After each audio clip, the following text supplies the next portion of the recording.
Aerobics is endurance exercise that improves the cardiovascular system, such as jogging, cycling, or swimming.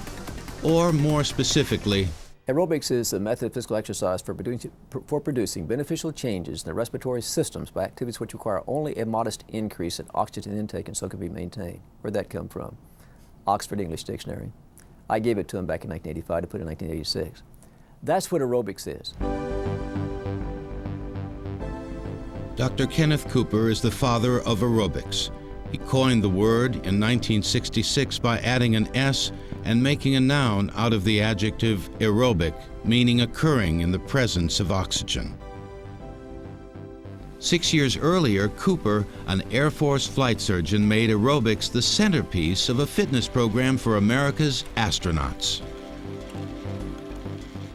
But my responsibility was to develop a conditioning and training program for the astronauts prior to going into space, because we realized that the rapidity with which these men would lose their fitness as they're in the weightlessness of space was directly related to the level of fitness before going into space.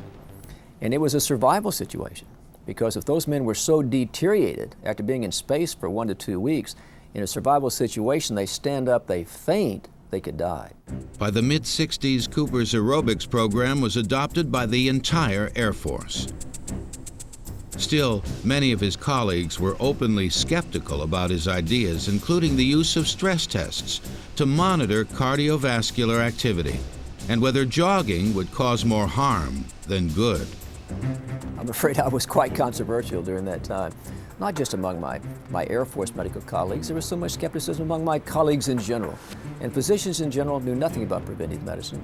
They were afraid of stress testing. Everything I was doing was unheard of in the military and the medical profession. Cooper persisted, continuing to improve and expand his aerobics programs from Lackland Air Force Base in San Antonio, Texas.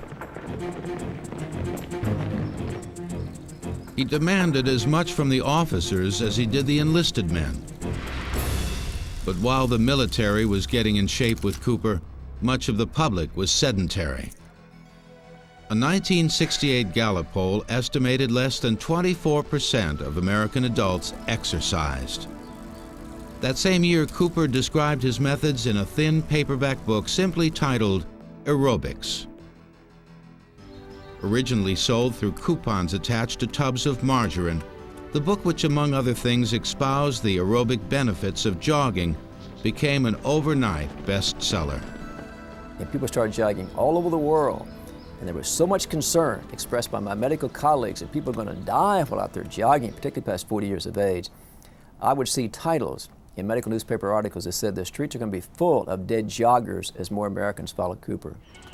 From 1968 to 1984, it is estimated that jogging increased from 100,000 to 34 million regular participants. Coincidentally, coronary death, which had been increasing steadily since the 1940s, actually peaked in 1968 and has steadily declined ever since. Then we check your leg. Now push up against resistance. I'm checking for any signs of any cracking in your knee. In 1970, Cooper left the Air Force to begin his own health clinic in Dallas, Texas. Now the Cooper Aerobic Center is staffed by a team of physicians. The sprawling complex includes overnight accommodations and a gigantic fitness center.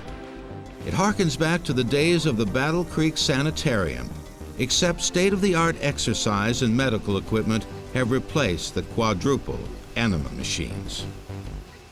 Cooper's influence was behind the advent of a fitness movement that would take hold in the early 1980s.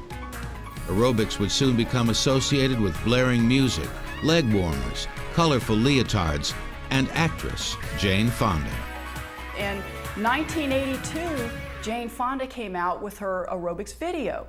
Well, by 1984, there were 24 million women doing aerobics, a huge growth in aerobics. Well, and we weren't doing low impact. We were going for the burn with Jane. Biceps, 1, 2, 3. Much of Fonda's success was due